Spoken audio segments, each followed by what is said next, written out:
Good evening, ladies and gentlemen. I am your host, BullMuscle, and boy, oh boy, do I have good news for y'all today. I'm not going to mince words. I'm not going to cut anything else into this. This isn't even really going to be, our normal program. Maybe I'll play a little RuneScape later, but this is, right now we're talking. We got loads and loads of good news, and you can see what it's done in terms of my mood. My heart rate is...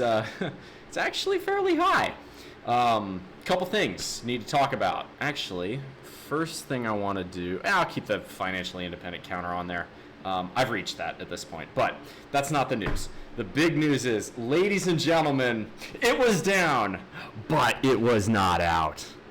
3 Mile Island lives. Ladies and gentlemen, this is fantastic news, okay? This is such good news. It really did make my day. Everybody in the office was very happy about it. The nuclear industry has taken way too many unfair hits, and I hope every insufferable, aging, liberal boomer who protested the existence of this plant and everything after the accident in 1979 is shrieking. If you listen closely, you can actually hear a going really loud from Dauphin County, Pennsylvania right now. I hope every fucking insufferable liberal protester, and look, I don't mean to say it's just the left on this one, but this is the one issue I can't fucking stand the left on, because they're the useful idiots of the oil and gas companies. Oh my God. 3 Mile Island is reopening. So, for those of you who don't know, 3 Mile Island is a commercial nuclear power plant in Dauphin County, Pennsylvania, right outside of Harrisburg, the capital. 3 Mile Island was running perfectly fine, and there were 4 reactors there. One reactor did have a meltdown due to an accident caused by a stuck valve and some poor decision-making in 1979. When that accident happened, nobody died, first off. Nobody got more than the amount of radiation you would receive as a pilot going back and forth from New York to LA for a year, okay? The hysteria around this event coincided with a garbage, truly horrendous film called The China Syndrome, starring Jane Fonda, another person who, frankly, I'm never going to say people need to unalive themselves, but everything she has fought for has been wrong. I think if Jane Fonda didn't exist, the world would be a better place. Ralph Nader goes in the same category. I'm a little bit raw on this one because, again, I'm a nuclear engineer. This is my job. This is my livelihood. So yeah, I'm gonna talk some shit. Let's make that perfectly clear. But got protested in 1979. The Carter administration drastically overreacted, which is fucking pitiful because Carter himself knew better. He was just too much of a pussy to stand up to Congress and the loudest voices in his own fragmented party, including Ted Kennedy. By the way, ever wonder why we don't have universal health care? You can blame the Democrats because they had a chance to pass it in 1979 and failed to do so. It's not just the GOP that has stymied those efforts over the years. Seriously, Ted Kennedy was a piece of fucking work. But the best part is, right, so it got shut down. The Reagan administration allowed the other 3 reactors to reopen in the 1980s, and they continued to operate until 2019, which, due to the increase in natural gas supply in the state of Pennsylvania due to Marcellus shale fracking and falling power prices, they decided 3 Mile Island wasn't economical anymore. Which is pretty funny. I feel like someone being against nuclear power doesn't say anything about political leanings or just dumb as fuck. Yes, although historically and still to this day, nuclear power is substantially less popular among those who identify as left-wing or liberal. You'll be in York Haven over the weekend, see it up close and personal. Good for you. And look, I'm not castigating all liberals here, but look, the party of... In those days, the party of Ronald Reagan was not the one protesting, trying to get 3 Mile Island and every other nuclear plant in the United States shut down. That was one party, and they were the useful idiots of the fossil fuel industry. Because let's be very clear about something. Solar and wind have come a long way. In 1979, they were effectively worthless as a mass power production technology. Now, we should have kept investing in them, and I will give the Carter administration credit for trying, and the Reagan administration scuttled that. But In the 1970s, 1980s, 1990s, no, solar and wind were not fucking feasible. And let's not lie and say they were. So, 3 Mile Island shut down in 2019. Well, lo and behold, 5 years later, you mean to tell me, well, we're trying to sequester carbon, so that means coal's off, right? Coal, we've regulated coal out of existence in this country, which I think is a good thing. You're telling me that we're regulating natural gas, which means development of that is slowed. We're pumping more oil than we ever have been. We're producing more wind and solar than we ever have, but it's not enough. Why isn't it enough? Oh, you mean all these switching to electric vehicles doesn't magically solve climate change? No, it's almost like you have to generate electricity for electric vehicles to operate on. Who would have thought? Who would have fucking thought? And now on top of that, we have the rise of AI. And crypto mining. What do AI and crypto have in common? They require tremendous amounts of baseload 24/7 electric power to run them. All these data centers, we run in a data economy now. As a result, guess what? We're gonna need power, and we're gonna need lots of it. The only way to do that at a baseload level is nuclear energy. Unless you want to dot the entire landscape in solar panels, which you don't have the rare earth materials for, and in wind turbines, which have to be replaced every 20 to 25 years. A nuclear plant can run 80. Some of our nuclear plants are pushing 65, 70 years old, and they're getting re-upped for their licenses. AI and crypto is not an uber fraud. AI is incredibly useful, as is crypto. It can be used for fraud, but there's a very big difference. But don't throw the baby out with the bathwater with those two.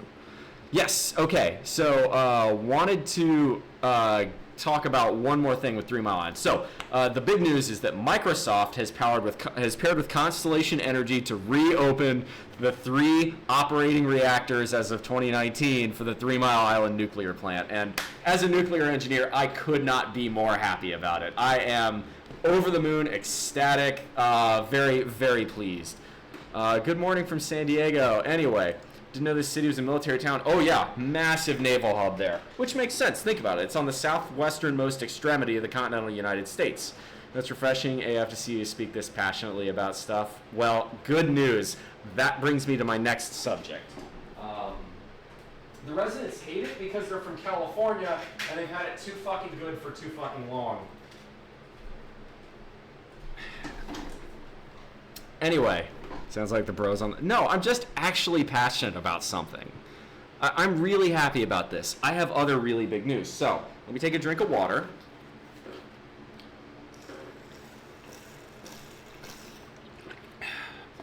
You don't need to even redeem a hydrate award today. I'm just...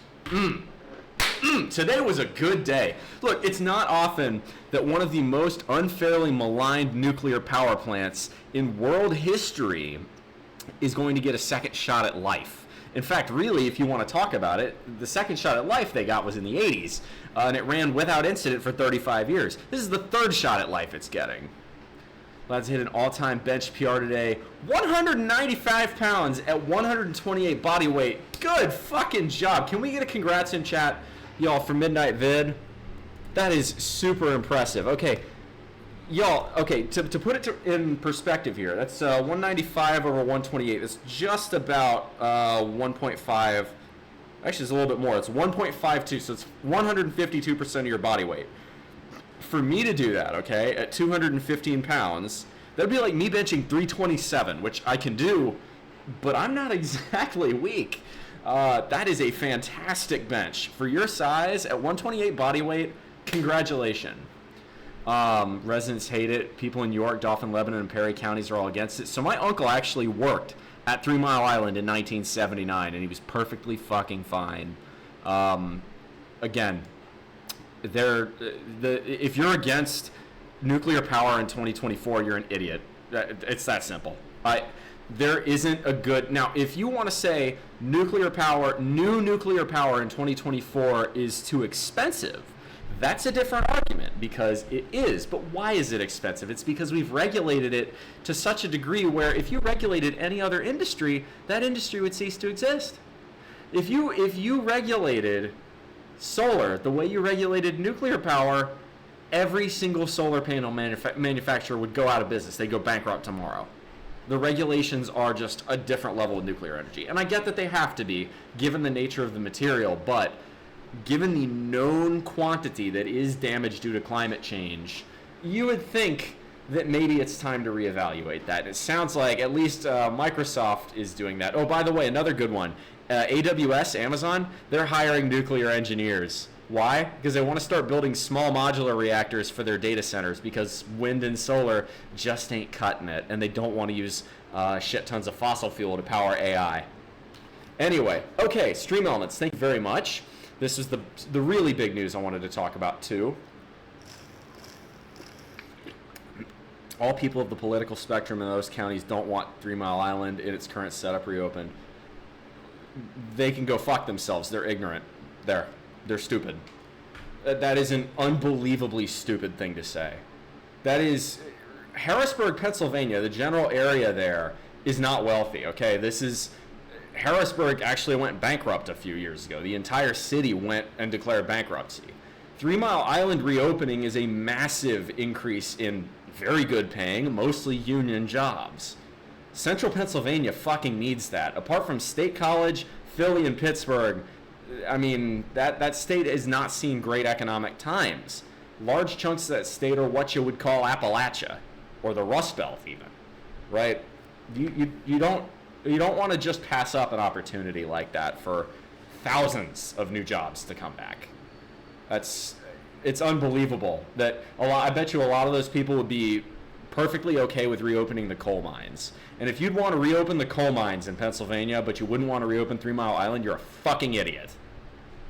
Constellation screwed over that state hard. They want another company running it. That's as may be, but reopening the plant is 100% worth it, no matter who's running it. Satan himself could be running it, and it would still be a good idea. I'll put it that way. Okay, so this is the other big news I wanted to talk about, all right? The next thing I wanted to talk about was consulting. Y'all have seen now, Stream Elements says, write to askbullmuscle@gmail.com if you want a consultation from BullMuscle. Okay, why am I saying this now? Well, let's be real about something, you guys. I am 6'3". I look like this, okay? Right? Come on. I have the body of a Greek god. I'm financially independent. I've moved to live in paradise where I still make 6 figures. I'm not trying to be arrogant. These are all facts, okay? I'm literally doing runway modeling. I have a deal, actually a couple deals coming up with some companies. I've got several runway modeling shows coming up. Look, basically in every facet of my life that I have applied my energy to, my life's energy to, I have been unbelievably successful. And thinking about that, especially because I've decided to take this job instead of immediately go the FI route, even though I could, I think it's best for me to try and help other people with their life situations, predicaments, and try to, it's what I say at the end of every show, right? Make good decisions. As good decisions form your habits. As habits form your actions. As actions form your values. Values from the ethos can be the guide to start through the rough waters of life, right? Well, maybe I can help be a guide too, right? My light's been shining pretty damn fucking bright, and maybe, right, how often is it said that you are the sum of the 5 people you are closest to? Well, if some of y'all are close to me, and if I can offer my services in a way to help y'all make better decisions to improve y'all's lives, that's me making a positive difference. So I'm very much a fan of that. Now, I will say, my time is worth something, okay? I can only spend so much time answering everybody's demands. There's already been a little bit of demand for these services, so it's not free, but it's very affordable, okay? Especially given, again, this is advice that God knows could save you thousands of dollars, could save you, could completely change the way you make a decision, could change your life. There's no way of knowing. It really depends on the question. So prices are, you've got 2 options. The first option number 1, is that you write me a question, right? Please use paragraphs, be specific. What I'm going to do is follow up with that information. And you can either have me respond to it in a video like this, a public video. It'll be basically the topic of a stream. Either probably, we'll see. It depends on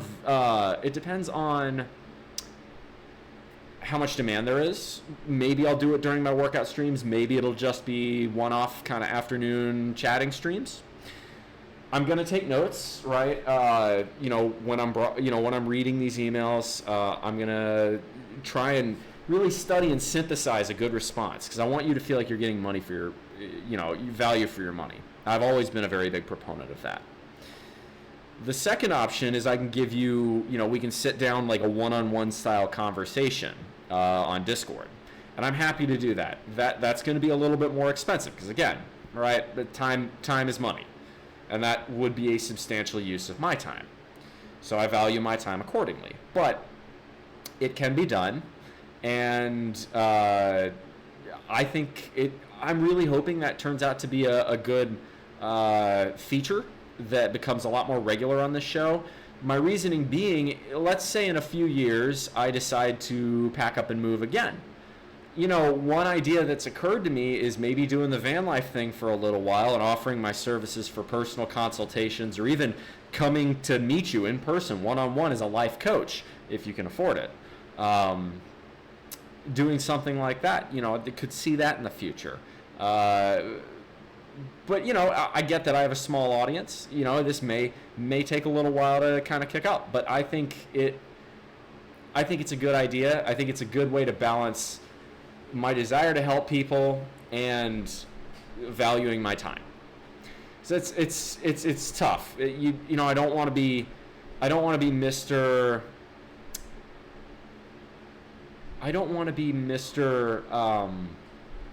Constantly stuck on Discord answering everybody's DMs. And look, the rule that I have in the Discord where it's don't DM me asking me how my day is going. Use the server for that. Enough people seem to not understand that rule to where I can only do so much, and I hate ignoring some people and talking to others. It feels like I'm picking favorites. I don't like doing that, so this seems like a good balance. Obviously, you can still ask me for advice on the server. That I will continue to do. But if you really want me to focus in on like a one-on-one situation where like a one-on-one sort of consultation where you explain your whole situation, you give as much detail as you want, I'm going to be able to give you better advice. This includes if you want, me to help you create a personalized meal plan, can do that. If you want me to help you create a personalized workout, tailored to what gyms you have access to, what food you have access to, if you've got allergies or if you've got preferences, right? This is it. Dating strategies. Now, I will admit, right, why would I give out dating advice? There's pros and cons to my approach. I will say it's not for everyone, but there are ways it works. Finances. Okay, right, again, let's be fair here. I would argue, actually I have the statistical proof of this. I'm about 2 standard deviations to the right, actually a little bit more, on net worth for my age, and I'm not quite 2 standard deviations on income, but I'm not far off. And again, this is not a flex. I have done outstandingly well relative to the median. And so if you want advice from someone who's doing really well at life, this is now your opportunity. So the answer is askbullmuscle@gmail.com. Ask away, and we'll go from there. Again, your 2 options. You can either have me submit a video response. It'll be a live stream, and I'll give you my thoughts. Or we will go the route of personal one-on-one. So kind of like Dave Ramsey. Yeah, a little bit. But the difference is, right, so you've got Dave Ramsey. You've got, a lot of the fitness guys. The difference is I can I don't want to say I'm a jack of all trades, but, right, let's talk percentiles, right? We just said probably 96th, 97th, 98th percentile in terms of finances. I'm about at that same place when it comes to fitness. So it's how many people, right? You factor those two. If you factor those 2 combinations in, realistically, I mean, it's less than 1%, substantially less than 1% of men who meet both of those. And right, you can argue, you can quibble, but just let's just go ahead and say it's 97th and 97th percentile. So that's 3% times 3%. Okay, so that's 0.03 times 0.03. Right, so that's gonna be 0.009, I believe. It's less than 1%.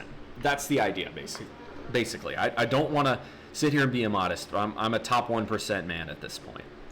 And there are a lot of you who I think maybe would like to hear advice from a top percentile man. So there we go. I'm offering that as a service. If y'all want it, there you go. So that was the other big announcement. A couple other big announcements I wanted to get into. I'm gonna circle back to chat just to make sure I didn't miss anything. Criminal just want his abs one day. If you really want that, I could work you up a plan to get you there. It would be it would be a substantial amount. Like I could give you a quantifiable amount of time where if you do this step, this step, this step, that step, that step, that step, in a certain amount of time, you would get there based on your current situation. I could do that. 100%. It's not math. It's not art. It's math. Bull is channeling his inner Charlie Sheen route minus the drugs and I mean, look, there's some truth to that, right? I'm tired of pretending that I'm not special. And again, I know that sounds, there's no way of having this conversation without coming off arrogant as fuck. But looking at where I am versus where the average is, what other conclusion can I come to? Right? You can just say, oh, he's really lucky. This isn't luck, okay? Like, the muscle mass I have on my body, that is a function of work. Right? You can say, oh, you're blessed with genetics, 6'3". Fair. Height is genetic. But if I was 5'7" and I'd put in the same amount of work in the gym, I'd still be fucking jacked. Right? Like guys like Dr. Mike Israetel, he's 4'11", and he is nothing but a giant muscle. Kind of like Dave Ramsey, yeah. I don't even at you in the server. It's been proven. It's proven to get more effective to get your attention. Well, I try to check the server, right? I built that server to be sort of a place for a community to take form, and it slowly is. It's not where I would have liked it to be a couple years ago when I was thinking about it. Long term, my goal is to not run that server. For those of you who didn't know, I founded and built Urinating Trees Discord server. My goal is to have people like the way I ran his server for a while and a bunch of other dedicated fans run his server. I want people to do that for my server. And obviously I'm nowhere near as big as he is, so it's not going to happen yet. But over time, that's the goal. That's what I'm looking for. Going to be living in a van down by the river. So in April, I moved out here from South Carolina, and I sold my car to a good friend in Texas and then rented a Ford Transit and drove across the country from Texas to California, then up to Washington in a van. So that was, let's see, Texas, New Mexico, Arizona, Colorado, Nevada, California, Oregon, 8 states in a van, and I absolutely loved it.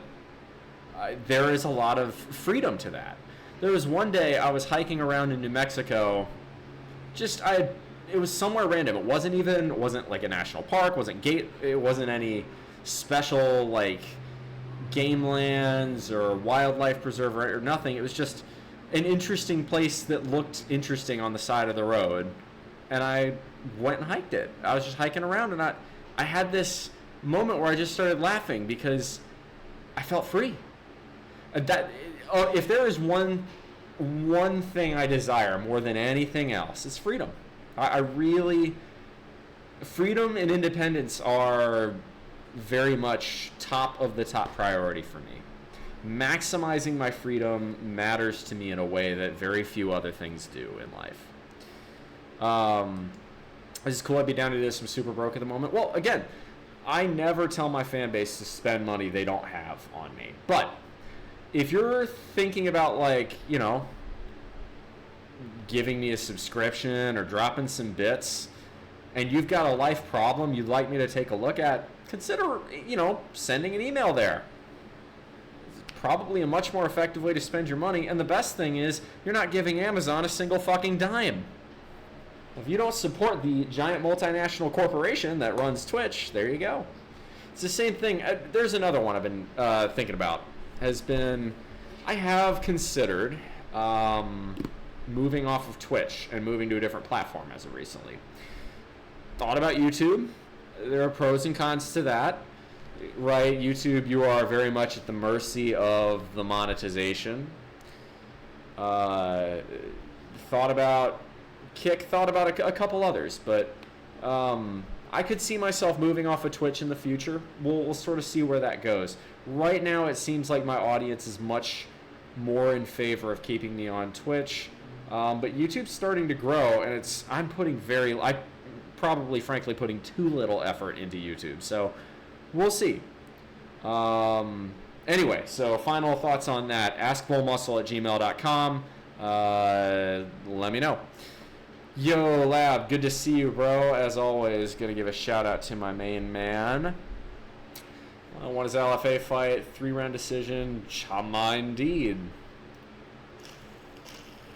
If you go the van route, get you an old school 74 Chevy van with a tripped out interior. No, as much as I want to do the Krieger from Archer van, one, that's rolling probable cause. I don't like dealing with cops when I don't have to. And two, it would be grossly inefficient. What I would love is a hybrid van. Basically, the powertrain that's in the Toyota Sienna, which gets on the highway, if you baby it 40 miles to the gallon, I'd like that in a full-size cargo van if I ever wanted to go that route. Right now, the best you can do... Ford has the E-Transit, which has like 150 miles of range. It's a city delivery van, so... in large parts of this country, in the United States, that would be useless. Electric vans haven't really gotten there yet. Obviously has the P7C, but that's even with the commercial tax credits, probably would be rough for me to afford that. I've thought about the P7C because that would be a fantastic setup. Because in terms of packing efficiency, in terms of space efficiency, that van can't be beat. Speaking of, by the way, I've been talking about Automotive a lot in the past. They just signed a deal, $45 million runway to pair with a India-based supply company. They've already got enough orders for them to be break even for 2024, and they've got some for 2025 as well. Ladies and gentlemen, okay, this is a $6 stock that I think could very easily be a $60 stock.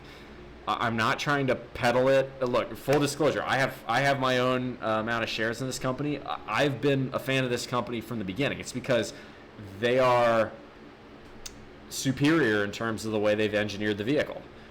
I think Automotive will be as long as they can start making these sales, that could be a company worth 10 times what it's worth today, very easily. They'd be a $1 billion company, very, very easily.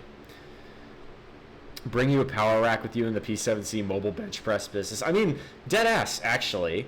Could have in the back, could have a fully kitted out gym. Really, there would be enough space. A fold-away bed, a mini fridge. What else do I need? That'd be it. Maybe a mountain bike. Then I just need to set up fucking Starlink. Because, realistically, in terms of weights, what would I need? A power rack is probably 300 or 400 pounds, right? All the weight I would need, I'm not going to need any more than 500, so you're talking 900 pounds. Couple adjustable dumbbells, that's another 200, that's 1,100 pounds. Cable machine, that's probably another 300, so it's 1,400 pounds. 1,400 pounds of payload is heavy, but it's not that bad. You could put that, that's just over half a ton. You could put that in a van. Bull being stopped for a paint job is hilarious. Have you ever seen Archer, right? Where, the pot wagon from Cheech and Chong. God, that's funny. The Chris Farley reference. But no, if you ever watched Archer, all the time, Krieger would paint his van with iconic art albums. One of them was the first Rush album. Like, it was some really cool paint jobs. I would love to do that, but again, you do that, you become a cop magnet with that. You do. Right? What was it they said in that in Archer? Rolling probable cause? I believe that's what it was. 3/4 of Bull's audience would look at me and say who. I mean, Chris Farley was very funny in the 1990s, but that's the last time he was relevant. Shout out driving vehicles that make you a cop magnet. Couldn't be me, literally, because I don't own a car.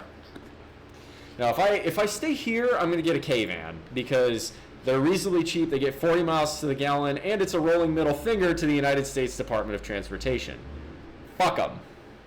And again, fuck every aging, insufferable, left-wing boomer that is squealing like a fucking girl today because 3 Mile Island is reopening. Let's fucking go. Sorry, I'm sorry.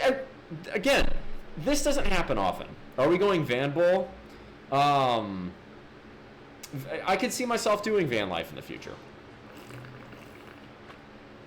The Crown Vic. The Crown Vic was a great fucking car. In 2015, you could buy a Crown Vic in decent nick for under $1,000. Nowadays, good luck. They've all gone to the crusher, rusted out, or now they're $4,000. God, the Crown Vic was a damn good machine. You could beat on a Crown Vic. It wasn't indestructible, but it would take a lot of abuse in the way that a lot of old American land yachts would. You know, if you had an 85 Caprice with the 350 in it, it's not going to get you anywhere efficiently or quickly, but it will get you there, and as long as you do the most basic maintenance, it can take an immense amount of abuse. What if I sold the Shelby F-150? Dude, a K-truck in Texas would be horrendous. No, speed limits are too high in Texas for a K-truck to work. Yeah, no, any old American barge like that, body-on-frame barge, those things like the Olds 98, the Buick LeSabre, the Chevy Caprice, the Chevy Impala, to be honest, even though the front-wheel drive ones weren't maybe quite as strong. But like the 3800 series GM V6, fantastic engine. The 4.6 modular, absolute dog of an engine, boat anchor, but very reliable in the Crown Vic. The 350, legendary, and more parts than you could. I mean, you can find parts for a 350 fucking anywhere. Absolutely fantastic cars. As far as the K-truck is concerned, see, the reason you would want a K-truck here is because speed limit here, the fastest speed limit on this island is 60. And even then, right, a K-truck, you're pushing it. K-trucks do not like going above about 50. You can go 55, but you don't want to be doing that for hours on end, which is what you'd have to do in Texas. But yeah, you can't make them street legal in Texas. Oh yeah, so much for a state with loads of freedom. That's the one that pisses me off. The older I've gotten, the fewer and fewer people in states and localities that I think really understand what freedom means. And I'm not saying this state is a bastion of freedom, because in some ways, K-trucks, yes, it is. In other ways, guns, it very much isn't. You know, obviously there's some cultural reasons for that, but in general, I have a lot of respect for states like, as time has gone on, Nevada, South Dakota, Wyoming, New Hampshire, because they put civil liberties and they put leaving you alone high up on their list of priorities in general. What state am I in? Midnight Vic. There we go, doing the soy face meme.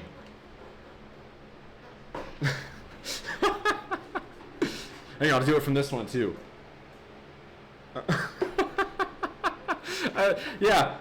Midnight Vid, I know it's been a while, but I moved from South Carolina here to Hawaii in May. Yes, okay, so I can explain why the state flag of Hawaii is the way it is. So in the 1800s, King Kamehameha, who united rather violently, but conquered every other tribe in the Hawaiian Islands, united his people, and came up with a flag that was based around the Union Jack. He basically he wanted to have a really good relations with the British because he saw them as a like-minded monarchy, but he also just really liked the Union Jack designs. He's like, cool, I'm gonna use this, and then that just sort of was the way it was. Now the original Hawaiian Kingdom flag has 9 stripes. The current Hawaiian flag, when it became a state, has 8. And the order of the stripes is different on the Kingdom of Hawaii flag. Every so often, you'll see someone flying that Kingdom of Hawaii flag here, and it's very subtle. There is also a movement to replace the flag with the, I think it's the Kanaka Maoli flag, and I might be butchering that to any Hawaiians that, for whatever reason, tune into this broadcast. I am sorry. I'm trying. I'm really trying to be the respectful Hallie here. But it's, I believe, yellow, green, and red, and it's got a traditional Hawaiian symbol in the center. You'll sometimes see that flag flying around too, or you'll see the Hawaii state flag in the yellow, green, and red colors, which, to be honest, looks really good. But so too does the red, white, and blue, because it matches America's flag, which is also cool. Anyway, yeah, so it's got a Union Jack in it. Another interesting fact, the aspect ratio of the Union Jack in the Hawaii state flag is not the same as the aspect ratio of the Union Jack in, I think, like any other flag with it. That's including territories and the actual flag of the United Kingdom. Fun fact, the day Japan attacked Pearl Harbor, they were also pulling up on Thailand. The Japanese did a little bit of trolling. That's all I'm going to say. Yeah, Canada, a lot of the old Canadian, the old Canadian flag had the Union Jack in it, and then a lot of the Canadian territory flags still do. And really, Ontario, if you want to keep it in the corner, that's one thing. But Ontario, your flag is ass. It's just a seal on a red background. That's every bit with the Union Jack in the corner. That's every bit as lazy as all those blue bedsheet flags some states in the U.S. have. Like a lot of the Midwestern ones. Like Wisconsin has that, Nebraska has that, Kansas has that. Look, if your state flag is ass, you should fix it. And this is one where it pisses me off because this has somehow become a political football where a lot of people on the political right can't stand the fact that people want to change and update the flag. It's not woke, okay? Look, like I think what was the most recent one? It was Minnesota. Go look at Minnesota's old flag. It's fucking garbage. It's not woke to want to change that. It's just, hey, this flag looks terrible. Let's pick a better one. Need to go out to the Philippines. Facts, dude. Philippines is awesome. They sucker punched the biggest guy in the room, and then we're like, oh, fuck, that didn't KO. Well, so, okay, this is something interesting you maybe didn't know about. A lot of people don't know about. When the Japanese attacked Pearl Harbor, December 7th, 1941, a day to remember, the aircraft carrier groups were out at sea. But all the battleships, most of those battleships were sitting in Pearl Harbor, and it was a successful sneak attack in the sense that almost all of them got damaged and several of them got sunk. However, Pearl Harbor Naval Shipyard was so good at its job back in those days that the USS Yorktown, which took an immense amount of damage, go look it up if you're curious, the USS Yorktown was back in service for the Battle of Midway, which it helped decide a few months, actually it was a few weeks later, in early 1942. Right? And the Battle of Midway, I mean, that is what kept Hawaii from getting attacked a second time. Without the Battle of Midway, the Pacific island hopping campaign does not happen. The Battle of Midway was a massive deal. Yes, LabboysTV is both my homie and my bro, like my actual brother. So, but yeah, no, I mean, it's fantastic. You go to Pearl Harbor, you can see the Missouri sitting there on the other side on Ford Island. Really good to tour. Obviously, everybody knows about the Arizona. But you've got the Utah, the Oklahoma, several other, or not the Oklahoma. The Oklahoma they tried to resuscitate, and then it sunk leaving the harbor. I think the saying goes that its spirit did not want to leave Oahu. But yeah, no, Lab Boys is He's more importantly, Lab Boys. I've said this many times. I can outlift Lab Boys. I am stronger than Lab Boys. He would beat me in a fight because he is trained. LabboysTV can put up a big fight, to put it mildly. There's some good clips on his channel. Go watch his YouTube if you haven't. It's a good thing. Ladyboy did try to pickpocket you in Thailand.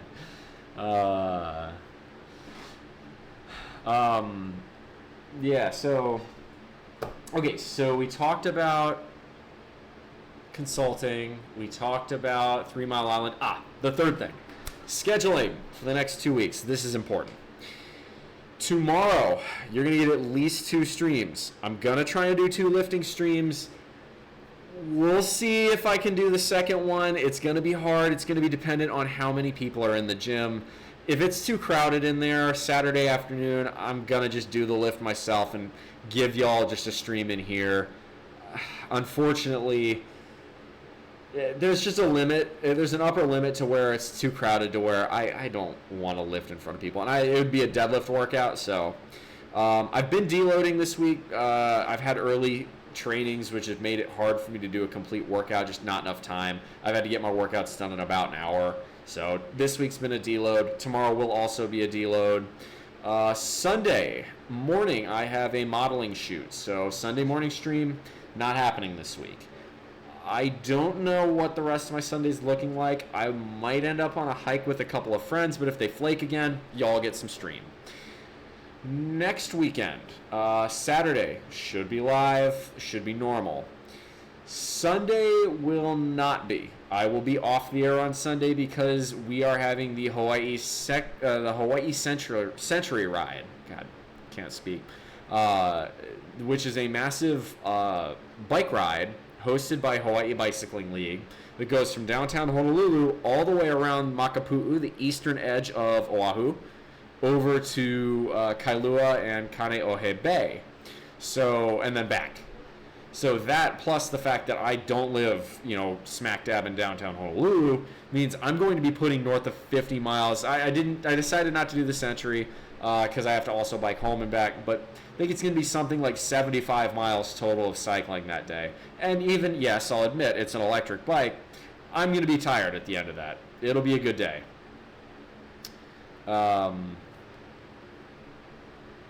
see here. Some good memories. My first car, beat up old 1990 Mazda coupe from my Aunt Becky.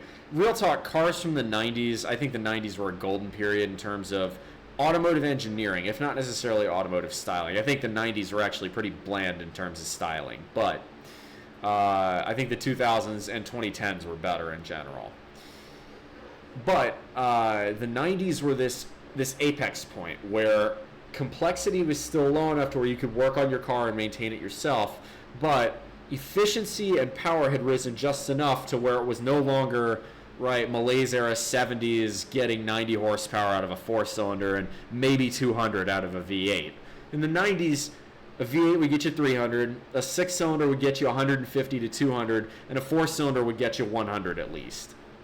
Or if it didn't get you 100, it was in a very light automobile, which thanks to ever increasing, well-intentioned but ultimately stupid regulations that should go away, safety regulations, cars can't be built like that anymore. The pinnacle of what I would say 1990s automotive engineering would be is the EH 1992 through 1996 Honda Civic VX. In particular the VX trim, because this was sort of a competition, a gentleman's competition between primarily Japanese automakers in the early 1990s to maximize fuel efficiency in their subcompact cars. You had the Toyota Tercel, the Honda Civic. I think Nissan had it was before, I think it might have been the Sentra. It might have been, I don't know if they had something smaller than the Sentra. Mitsubishi had a couple small cars back then. Subaru was more four-wheel drive oriented, so Subi didn't participate. Mazda had the 323. And I guess GM had the Cavalier. And the Cavalier was a cockroach. It wouldn't run well, but it would run badly for a very long time. And it was much more rust-proof than any Japanese iron of the period. But the Honda Civic VX was by far and away the best. This was a car that, okay, naturally aspirated, no turbocharging, and certainly no hybrid. This is a naturally aspirated automobile that in 1992 could get you 55 miles to the gallon on the highway if you drove it correctly. That's Prius territory. That's 2024 Prius territory. 32 years ago, okay, Honda was doing that. Now, why can't we have cars like that today? And again, a 92 Civic VX, you can continue to work on and keep running forever. It's a Honda from the 90s. I mean, that thing's gonna last if you take good care of it and make sure it doesn't rust. That's really the only two things you got to do. You know, oil changes and tire rotations and fluid checks and all that. But an early 90s Civic like that will last you forever.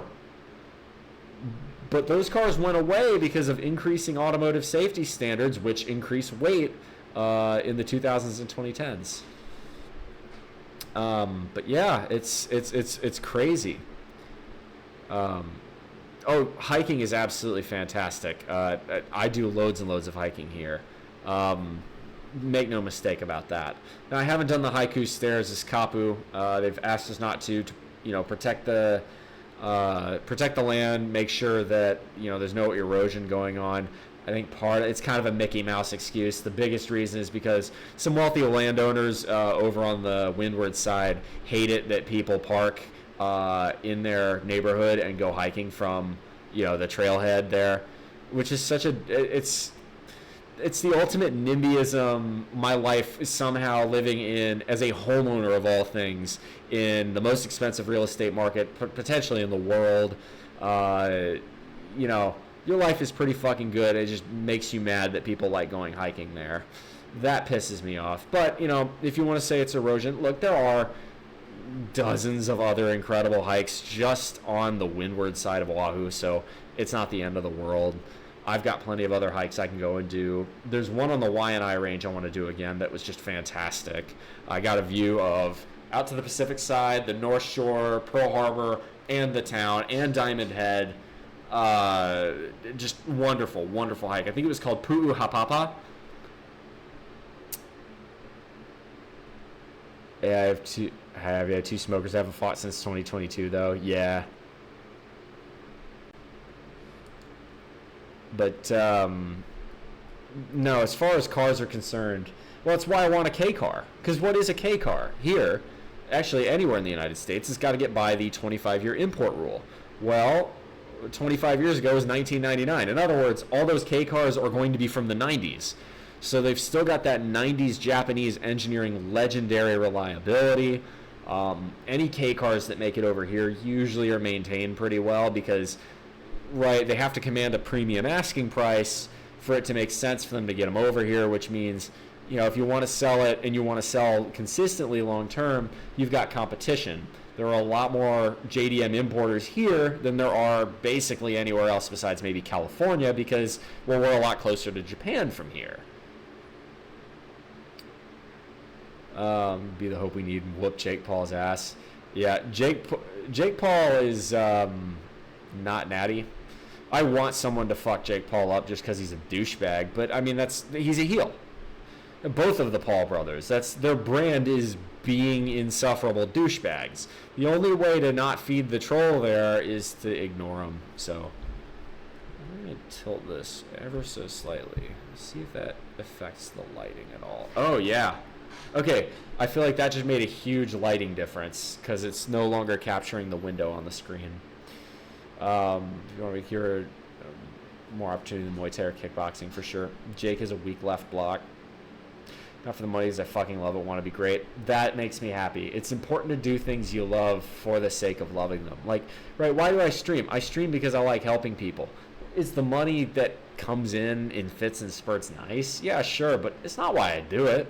Right, if I calculated my hourly wage from streaming, it would be pitiful. It'd be less than $10 an hour, probably less than $5 an hour. But that's not why I do it. I do it because it's fun. It makes me happy. I'm helping people. I don't want to do it long term, though. Not trying to be slurring my words at 40. That's true. Now, I mean, but you can say the same thing about playing football. I mean, there are risks to everything. You just have to be careful. Concussions do suck. Okay, so we talked schedule. So yeah, the following week. So this week, Saturday, definitely. Sunday is a maybe. Won't be Sunday morning. Unless the fucking photographer flakes on me again, in which case I'm going to have some not so nice words to say about him. The following week, Saturday for sure. Sunday will be the bike ride, so not happening. The following weekend will be normal. And then the weekend after that, Lab Boys is out here. He is going to stay with me for a few days. So y'all are going to get, hopefully, it sounds like he'd want to. We're going to get some lifting streams together, maybe a chat stream together where we do a Q&A of some kind. But we'll see. That's going to, I think, hopefully we'll get some consultation emails by then. That might be fun. Can get a take from the bros here. We play combat sports, need to be all in. Speaking of, cliff jumping, we will be probably going to do Mount Wheelie Falls here because I know you love that shit, bro. That's a good 35-footer.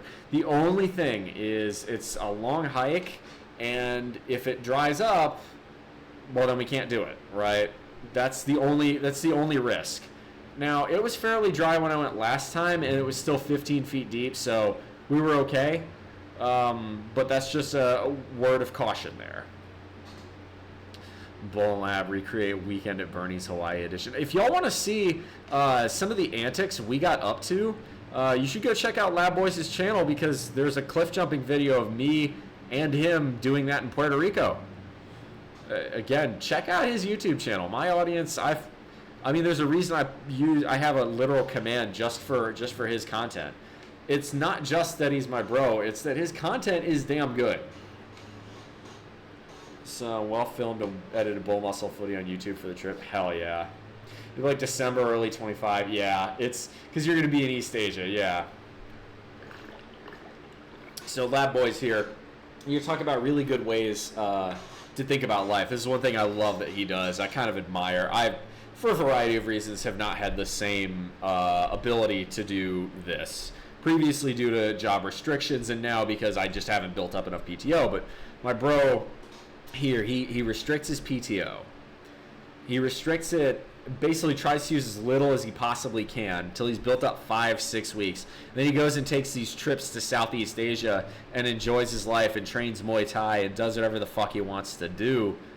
And this time, right, because I'm kind of halfway in between the continental U.S. and East Asia, he's staying here for a week. It's going to help him reset his body clock. And, well, we'll also have a lot of fun here. Because, two bros in paradise. What's not to love? You trying to eat the entire Costco menu. I'm not on a bulk, though. Like, we're going to be eating fairly clean here because he's going over there to do some Muay Thai training and also probably to get some girls. So he's been on a cut, actually, I gotta say. Really, really proud of the way my bro's physique has come along. He's less bulky than I am. He's less muscular than I am. But he's lean, he's wiry, and again, he beat me in a fight. 100% will admit that. Only way I'm beating him in a fight is if I get extremely lucky with a power blow, or if I can grapple him and take him to the ground. And even then, I'm not sure I win that one because I haven't done grappling training in years. Right? Grappling training would basically be, can I outmuscle you and get you in a position that's disadvantageous? Yeah, we're the same height. He's in the low 180s. So I have about a 30-pound advantage. I pigged out the last week. Oh, my God. So I got down to like 211 for the modeling shoot last weekend. And the fucker flakes on me. So I've been a little bit less lenient. I've been eating like 38 to 4,000 calories on a deload week, which is not something I should be doing. I'm not making excuses. This is just what happened.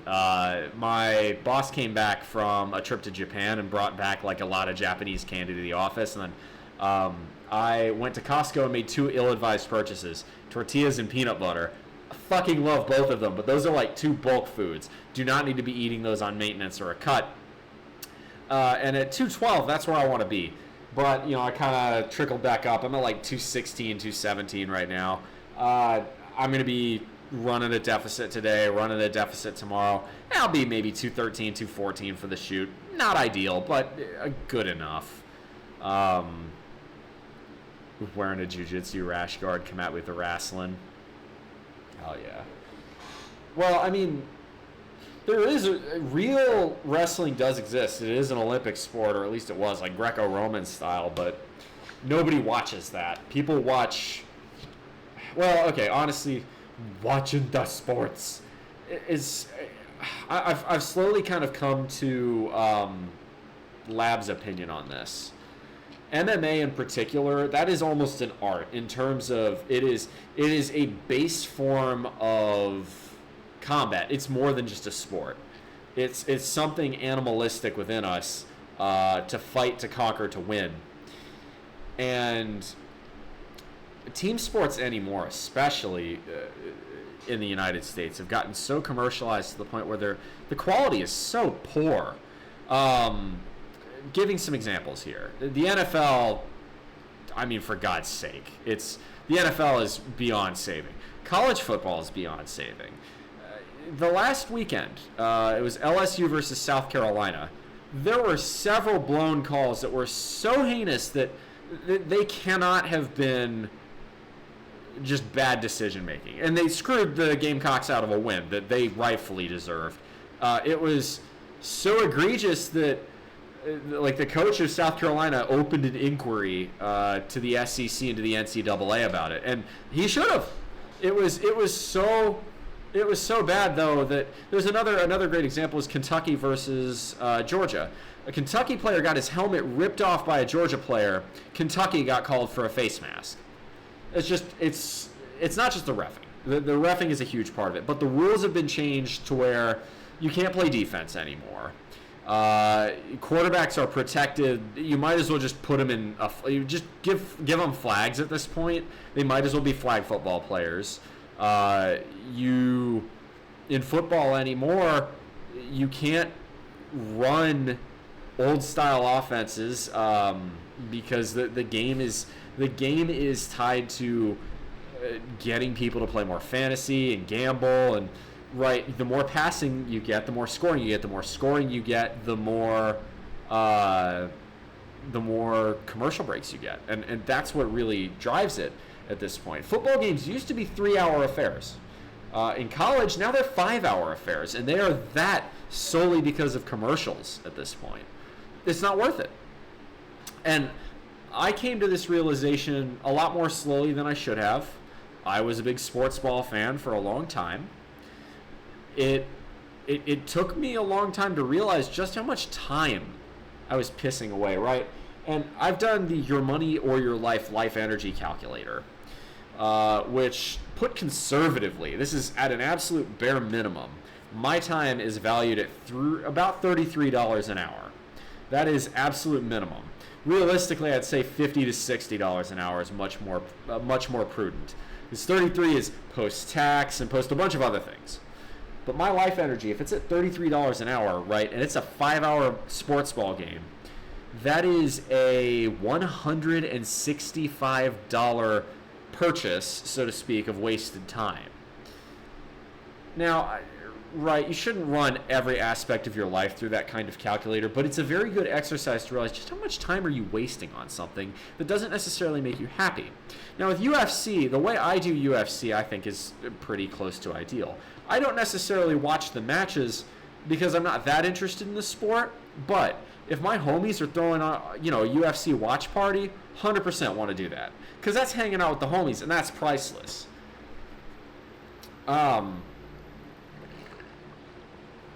Texas A&M, right. Texas A&M being useless has definitely made me come to that realization because it made it impossible to hide. Maybe if they were more successful, I'd have continued to believe in this delusion that it mattered. But it's a poor quality product. It doesn't put me in a good mood, and it's a waste of my time. So why would I continue to pay attention to it? So in general, too, right, like with UFC, when the match is going, it's fucking going. It's a brawl. It is a fight. Now, you get some people stalling, but in general, the action is very, it's dense.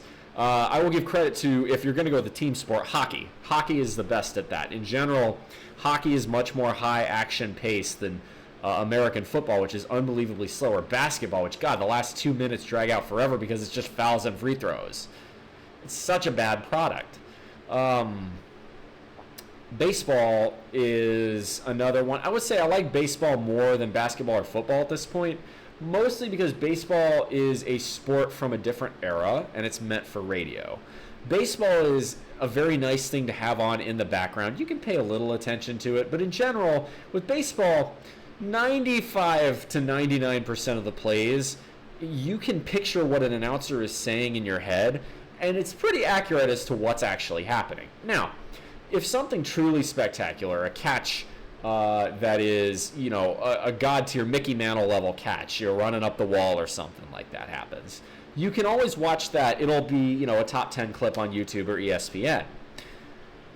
But you don't need to sit down and watch an entire baseball game. Okay, if it's playoffs or World Series, like in 2019, right, with the Nationals, okay, that's different. But day to day, there's 162 games. It's the beauty of baseball. You can be a casual fan much more easily with baseball, and I do like baseball. And the other cool thing about baseball is that if you want to see it in live, and baseball is better live, a lot better live, you can go to a minor league game, which is 95% as good in terms of the on-quality product of the field. 95% is good, 10% of the price. And minor league really, when you talk about supporting your local economy, does so much better than major league. Bro, I was at Mighty Mouse's final fight, a one championship promotional debut in Colorado last year. Hell yeah, that's awesome. Speaking of hockey, oh yeah, preseason hockey starting up. I will say again, if you're, I can understand hockey a little bit more. Although even then, these are also sports where if you really love them that much, have you considered playing them? Just get involved. Beer league hockey, at least if you live in the Midwest or New England, very easy to find. If you live in the South or in the West, okay, you might have to go with street hockey. It's not going to be cold enough to play, with ice skating. If you live in Canada, that's obviously going to be ice hockey realm there. Soccer you can do, but soccer is poverty ball. It's not a good sport. I'm sorry, it's just not. You can, right, everything about soccer is just amplified and made better on an ice rink with hockey. It's the same sport. Soccer and hockey are the same sport. The difference is that hockey doesn't have pussies on the field, encourages hitting, or at least tolerates hitting, and tolerates fighting. Hockey is better. It's that simple. You're around. Yeah, I was doing a little bit of boxing in South Carolina. That's true. Unexpected flex gain by attending, for sure. I did have a wall bag for a bit, and I sent it to someone who really wanted it, because that person was the one who sent it to me. Yeah, so at least with hockey, I get it. Now soccer, the reason I'm calling it poverty ball, and I heard that, I'll give credit to Aaron Clary on that one. I heard that on his show. Is that soccer is a very accessible sport, right? All you need is a ball, a field, and 2 goals. There's something really nice about that. So, again, if it's the only sport you have available, yeah, go play soccer. But to be honest, you know what else you can do with the same things? In fact, you don't even need 2 goals. You play Ultimate Frisbee. Talk about a way more fun sport to play. Ultimate Frisbee is way more fun to play than soccer. It's still a ton of running around, but you can actually use your hands for things. I love Ultimate Frisbee. Another great sport would be rugby. Tackle rugby is extremely violent, but incredible athleticism. And touch rugby, if you want to play, touch rugby is unbelievably fun as well. Or flag rugby, if you wanted to go that route. Even football. Flag football, totally great. Or softball, or, playing. I think playing sports is so much better than watching them anymore. I've come to that realization. Now, I don't play any sports myself because the way I stay active is much more solitary in nature. Maybe I need to change that. I used to play ultimate frisbee when I lived in South Carolina. I've been thinking about it. It's just haven't gotten around to it. And on the weekends, it's like, I spend my time lifting with the modeling schedule. It's just, if my schedule were more, how do I put this? Consistent in terms of, what I'm doing, wouldn't worry about it as much. But for now, I think I'm good. I've considered, though, volleyball's very big here, obviously. That's a good one to meet if you want to chase the girls. Volleyball's obviously quite the good one. Softball, baseball, a lot of fun. I like baseball a lot just because it's the quintessential American sport. It's just, there's something good about baseball, something wholesome, something fun. Anything like that. Need to find a men's league in the Lexington area. Why not, man? Why not? It's Lexington. I mean, I guarantee you, if nothing else, you're going to have club sports at UK. Now, you're going to be playing, you're a little bit on the older side, you'll be playing college-age kids, but not every kid in college is in shape. So, and the more you stick to it, the faster you'll get in shape. So, definitely recommend that. Have I tried rock climbing? So, not in an official sense. I've done some canyoneering, did that in Utah, a lot of fun there. If you're ever in St. George, let me know. I know a guy who's super into rock climbing. Just coolest cat in the world. Love him. St. George, talk about a really underrated town. If you like that part of the country, the Grand Canyon, southwesterny, deserty kind of vibes, St. George is really great. I love it much more than I love Vegas. I detest Las Vegas, to be honest with you.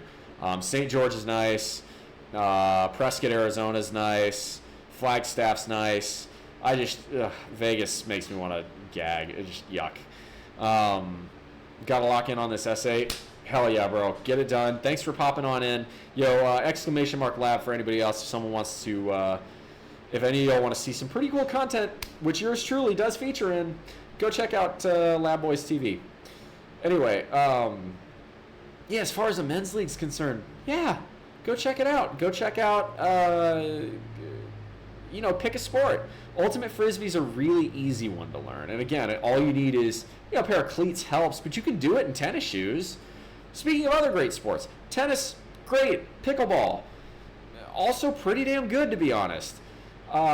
Those are really great sports too. Golf, no. Play soccer. Don't play golf. Golf pisses me off. I don't like golf, and I have a lot of reasons to not like golf. But I've done that rant before. If you want me to expound on that, I can.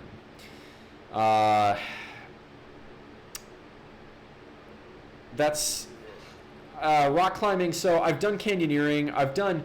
There is a little bit of rock climbing you do on some of the hikes around here. But like actual rock climbing where you're going up rock faces and finding footholds and using equipment, I haven't. I would like to. It sounds like a lot of fun, but I just I have not had the opportunity. That would be enjoyable though, for sure. Rock climbing's that's a good one. I will say, speaking of sports, cycling is, for me, it's not so much a sport as it is a commute, as a way of life, but I enjoy biking. There will be days where, last Sunday, I went down to Ford Island, out in the middle of the harbor, just to bike around it, because I'd never been there. It sounded like a cool thing to do, and it was just a very nice, casual, easy, enjoyable ride. Ended up clipping a bollard, because part of that was on me, but part of it was that bollard shouldn't have fucking been there. And I was trying to not, go into the main road because there were cars. But that bent my pedal, and I had to go get a new one. But okay, no big deal. Speaking of biking, and the other cool thing with biking is it's really any sport is like this. Or, out here, obviously, you've got surfing, you've got ocean sports. I am not coordinated or balanced enough to surf very well. So my homeboy Chili Goose, sorry bro, I'm sticking with the bodyboard. This is a really nice one. You know, I haven't used it as much as I'd like to. We'll probably start doing that in the future, especially if I end up getting a car. But, you know, right, you get yourself one decent board, you get yourself some wax, some fins, you know, some booties for the fins. You know, it's a couple $100 up front, but that's a one-time expense. And if you really wanted to, you know, I could resell this. But you can go bodyboarding as much as you want. It's like fun, you know? Like, it blows my mind though, right? When you think about all those fun things I've just been sitting here talking about.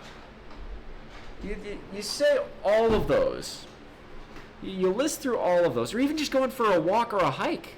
I mean, again, I went hiking back into the jungle in the woods. You get up towards the Malca, wild guava trees back there. I was picking and eating guava on my hike completely alone. I listened to Tales from Topographic Oceans by Yes. Throwing that on there for a little while, ran out of service, so I stopped listening to that and just enjoyed nature. Why would I sit in front of a screen and get mad about A&M because I can't control it, right? Stoicism, don't get mad about what you can't control.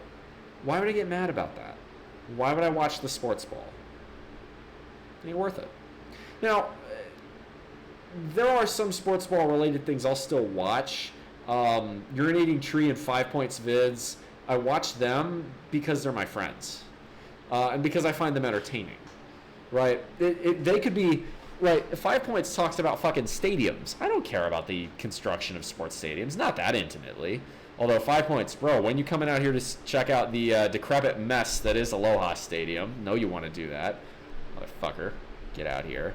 At least fucking hit me back so that way I'm not just thinking, oh, well, he's going to come out here at some point. Anyway. Like Urinating Tree does videos on basketball. I don't like the NBA. It has nothing to do with the NBA for me to watch him. It's because I think he's funny. It's just like his sports ball videos. I don't care about the NFL. A long time ago, I was a fan of the team formerly known as the Washington Redskins. My dad was a fan of them. But enough years going by of Dan Snyder, one of the worst owners in any sport ever, and apathy just became apathy for me. Now, I think the new owner of the team currently named the Commanders, they're talking about changing the name again. We'll see what happens there. I think they should. I think they should change the name and change the colors and make it red, white, and blue. Just because that way you could finally erase the stench of the Snyder era entirely. That's why you'd have to do it. I'd love to see him name the Bullets, but I can dream on about that. But it's like just because I don't watch sports ball, right? I can still. I like watching Trees videos. The other cool thing is it allows me to blend in a little bit about, the water cooler talk, right? With the normies, that's not the right thing to say. But like most people who spend, God, fucking 3, 5, 8, 10 hours watching football on Sundays, right? That's a huge part of their lives. And if you never have anything to say to them about that, it can make work a little bit awkward. So knowing a little bit about that, it does help with the water cooler. But that's the furthest I would go with it. Being a casual fan, or knowing a thing or two about the sport. I don't see any value in caring anymore.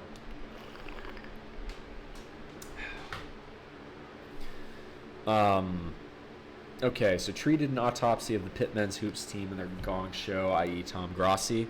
Is Tom Grossi a casual fan? I didn't know.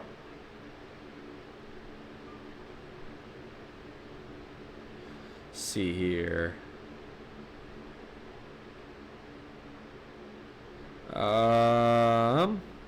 Make sure I didn't have anything coming in on the Ask BullMuscle.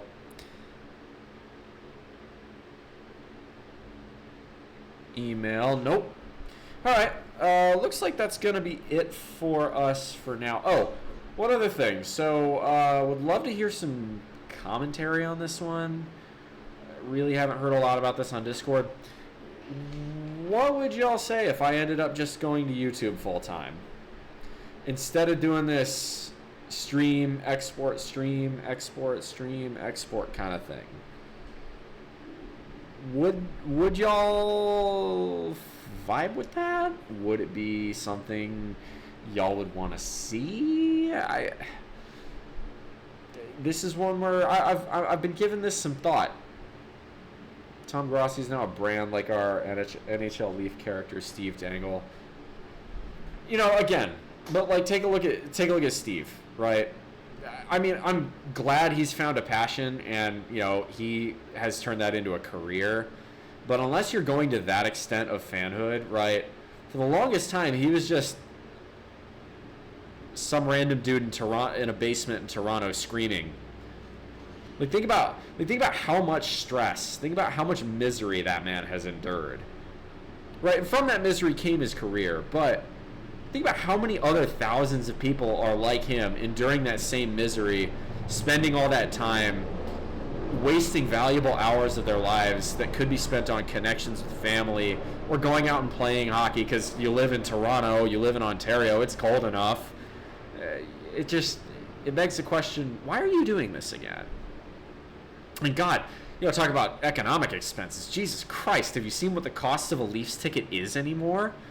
You'd think things have inflated here in the United States. Canada's got problems. Actually, I saw an article the other day. This is really interesting. If Ontario were admitted to the Union to the United States as the 51st state, it would be about at the same level of income as Alabama. And if Quebec were to do the same, it would be on the same level as Mississippi. Kind of funny, huh?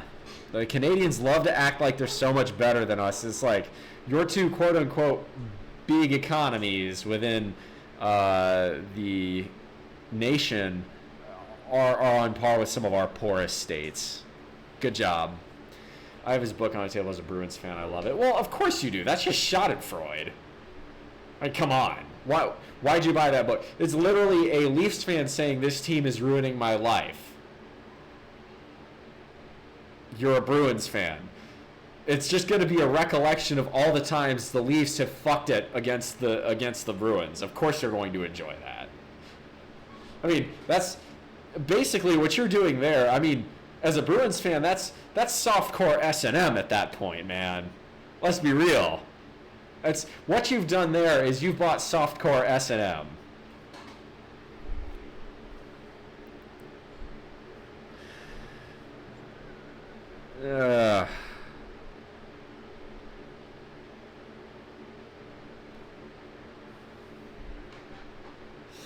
So yep, that's gonna be it for me.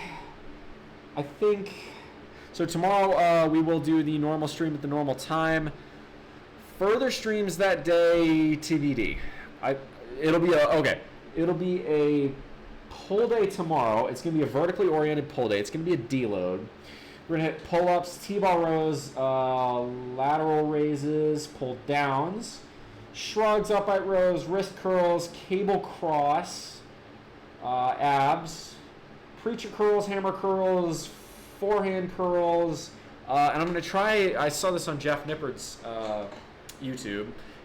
It's seated Bayesian curls. So it's a cable.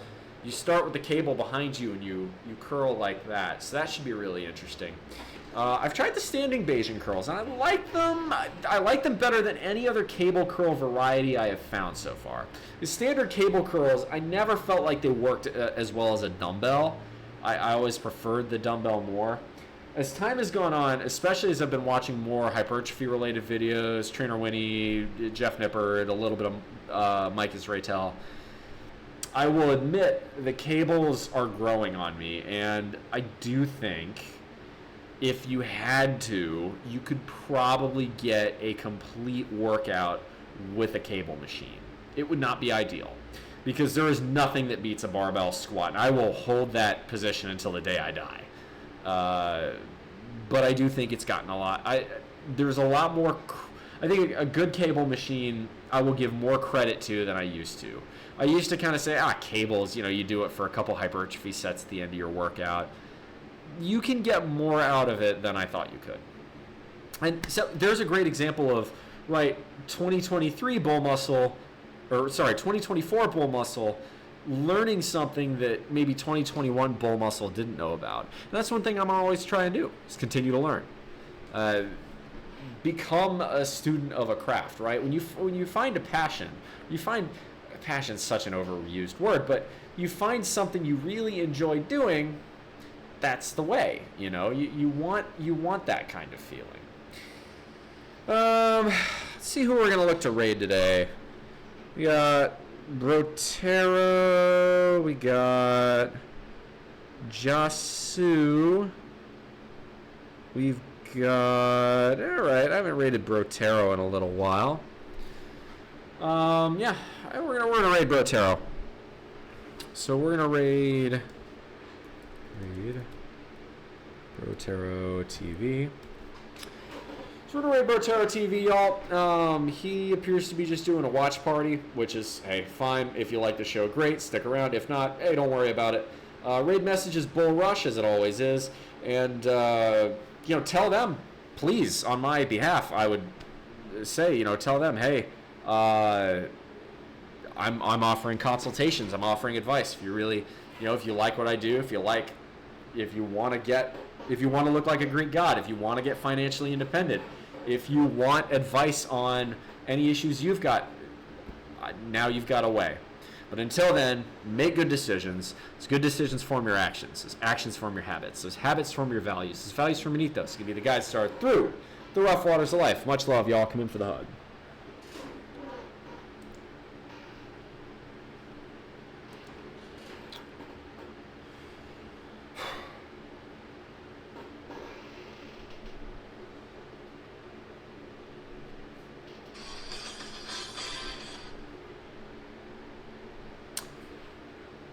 All right, YouTube.